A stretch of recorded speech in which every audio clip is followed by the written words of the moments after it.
Hey guys, it's Kelsey. I'm back with another scrapbooking process video. This one's not for a challenge or anything. I just really needed to get these photos scrapped. I have 3 4x6s here. These are pretty much just the extra photos from Easter of this year. I already scrapbooked Easter, but these were some extra photos I definitely wanted recorded. So I don't need to say too much on these. I know getting 3 4x6s really takes up a lot of real estate on the page, so there's not a whole lot of design I need to do. I decided to do what I usually like to do, especially when I have like a bunch of 4x6s or photos in different orientation, is to just make a grid with them. That way I'm just having to work with one large rectangular piece instead of a bunch of little awkward like oriented rectangles, if that makes sense.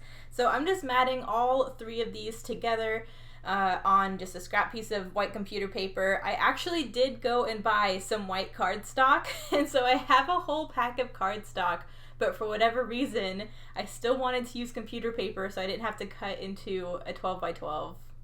I don't know. I have problems, you guys. I don't know. Anyways, there is this gap on top of the vertical 4x6. So I do need to fill that part in on the grid. I kind of am already thinking that might just be where I put my title. That way it creates this nice square grid. But I do want to fill that in with a paper and not have it just be that white computer paper. So I do end up tucking in a green scrap. Once I kind of got that down and I had my main square, I wanted to add a little bit of interest with some texture and layering up a little bit. So I just tear that horizontal scrap into basically through the middle, and I'm just having that torn edge show on either side just so you get that torn detail. It really adds a lot of texture and a little bit of dimension, just because everything right now is very clean and blocky and I want to break that up a little bit. So I'm just adding that on either side of my grid here, and then I'll need to figure out what I'm doing from there. I got stuck on this page. I don't get stuck all that often, but when I do, I usually turn to you guys on Instagram. I usually will post my current work in progress on my story and just ask for help. And you guys came through. You came through again, so thank you. I'll kind of tell you guys who told me what to do what when I get there. But for right now, I know I want this whole clustered group kind of centered at the top of the page here, and then I have this longer, wider gap on the bottom of the page. So I got stuck a little bit for what to do here. I definitely wanted to pull in some more of that green in that opposite corner, just so that green is balanced across the page, and I do have that green scrap to the left there. So what I decided to do is take that green scrap and a white scrap of these. I think they were pocket cards, maybe they're parts of the solid papers, but cut them into banners and layer them up in the bottom right hand corner. I really like how this creates that diagonal and helps balance that green that is filling my grid. Other than that, I'm pretty much going through the ephemera bits and other parts of this collection to see what I can pull in. You can see I pulled in a lot of word things. I have family, home, snuggle, all of which I thought were appropriate. Because there is so much covered here, I am going to gut this huge chunk of the pink on the background. And then I think I'm gonna patch that hole and glue everything down, but I really get stuck pretty close to after being done here. It does take me a minute to kind of figure out my title. I know I want to title it Easter because that's just what these photos are from. You can see my sister, my mom, and me in one photo, me and Marcus in another, and then after we ate, Marcus like passed out on this little couch in the sitting room, so I took a picture of him because my cat Gracie had jumped up with him to snuggle, and I thought it was really cute, so I wanted to make sure I documented that as well. But that's basically all the photos are. Everything's pretty self-explanatory, so I didn't think I need to say too much about it, but that's why I kind of almost got stuck on this page, because not only is there not a whole lot of room to design when you have this much of the page being photo, but I didn't have a whole lot to say either. But I like that I got that all down. I think I'm searching for alphas right now. Here I'm going to glue down that little banner section. I really do like how that looks though, having that green in the bottom right hand corner since it's already in the upper left hand corner. I really like that. I'm still messing with these little ephemera words.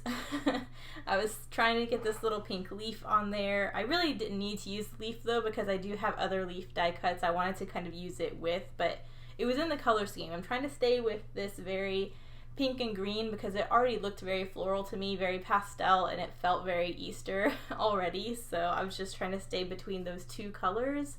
I decided to go through my Felicity Jane stash. I found these puffy alphas from the Brooke collection. It's the only thing I have from the Brooke collection, I think. But I thought the pink was very Easter appropriate as well. It's a different pink that's in this collection, but I figured if I used it enough, it would work with the other pinks because I'm already using a couple different tones of pink, so I figured maybe using another tone would not be that distracting. But I did struggle with that for a moment just because I thought it was closer to the pink that was in the collection, and it really wasn't. But what I decided to do was, since I have my title there, and I ended up doing 2020 or just the 20 to fill in that gap, I decided to move these little ephemera bits around the page instead of having them clustered up in that little green space. So I do really like how it looks having those there. Have two of them on the side of the page there and then one at the bottom. And I love how that snuggle looks at the bottom here, especially because that's right under where Marcus and Gracie are snuggling, taking their nap. But I did take 3 of the little puffy dots from the alpha sheet and tuck them right up under that snuggle as well, just so that pink was also balanced. I felt like it looked a little awkward having that brighter pink just in one area. But this is where I got stuck. This is where I posted the picture on Instagram, and this is where you guys came through for me. So right away, Jackie, she's JQ Crafty on YouTube. Make sure you check her out. She said to stitch maybe all the way around the page. Loved that idea. Have not stitched in a minute, and I couldn't find my big bundle of thread, but I did find some thread. So I didn't think I had enough to go all the way around the page, excuse me.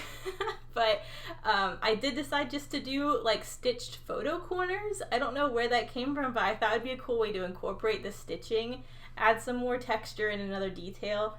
But I would definitely have enough thread to at least do photo corners, even if I couldn't go all the way around the page. Nicole and Sappy Joe also said stitching. You ladies know me very well. So I loved that idea, and I can't believe I didn't think of it myself, but thank you guys so much. I'm going to get my stitching down here. I'm just going to do little photo corners all the way around. And then Nicole also said journaling, which again, I didn't think I needed to journal because I felt like the photos were kind of self-explanatory, but at the same time, I just needed to fill things in. And especially with this photo of Marcus and Gracie, I mean, a page can always use journaling, even if you don't think it needs it. So I love that idea too. I actually found a green pen that matched the green really well on this page, so I did end up going back and doing some journaling, so thank you for that, Nicole. Shed Scrapper had suggested I fussy cut this floral that's on this scrap piece of paper to the left here. I had this paper sitting in front of me this whole time and never thought to fussy cut it, so I really like the idea of fussy cutting some of those florals, especially because it's already in the color scheme with all of those pinks and greens. I just wouldn't use the yellow flowers on there. So again, loved that idea. And then Yolanda had also suggested using florals to create little clusters on the page. And Shed Scrapper and Yolanda had suggested maybe a cluster up by the title and then balancing it down on my cluster on the bottom right side of the page. So loved that. So I pretty much incorporated everything you guys said, and I really like how it finished out the page. In the end, I feel like I kind of wanted to do more, but at the same time, those suggestions really made me feel like the page was complete and that I didn't need to keep going. These are one of these pages where I just needed to get these photos scrapped and documented and move on. So it turns out as a really simple page, but I really love all the little details that were incorporated from your guys' suggestions. So thank you so much. I did just go in with some Tombow Mono Multi to glue these loose threads on the back. Because they were so close to the edge, I really wanted to make sure they weren't going to pull through the paper, so that's why I decided to go in with some glue. I usually don't do that, but then I also covered it with washi tape. And then here I am going in and fussy cutting some of these floral bits, so I'm going to skip forward here in a second so you don't have to watch me fussy cut all of this, but I just fussy cut, I think, 3 different floral bits of this same type of flower, just so I wasn't branching out too far, and I really thought those specific florals went really well with the page I was working on, so I'm going to skip forward in a second here. And we are done. So going back to the page, I'm going to take your guys' advice and go ahead and have a cluster in the upper left-hand corner here, and I decided the larger floral would be down here with these big banners. I thought proportionally that looked okay, and I really like this little scallopy, puffy border sticker I included up at the top, so I didn't want to cover up too much of it. But I thought that looked really nice. I'm going to go in and pop those up on some foam just so there's a little bit of dimension. This smaller floral here I didn't, but the floral that's going to be layered on top of that one is popped up. I really like doing that when you're layering fussy cut items because it really helps you see that they're individual pieces and that you took the time to cut them out separate. Whereas sometimes if you layer them all down together and there's no dimension in between them, it can kind of read as one piece. So that's why I decided to pop those up. And then since I did pull in more green, I have these Amanda Puffy stickers that Kelly had sent me last month, so I went ahead and tucked in a bunch of little green ones to accentuate on top of the pink puffy stuff that I already have. So I think that looks really nice. I'm going in with some journaling now. This is just a green Stampin' Write pen. All I said was Easter was weird this year with online mass, but we still loved being able to come to get together and celebrate April 2020. So just enough info. I did realize I didn't really mention that because of COVID this year, it was the first time ever we couldn't really go to Easter mass, so we had to watch online. So I was glad that I journaled a little bit to get that on there. But here are some close-ups. Thank you guys so much for watching. Again, thank you for the help, and I will see you in the next one. Bye.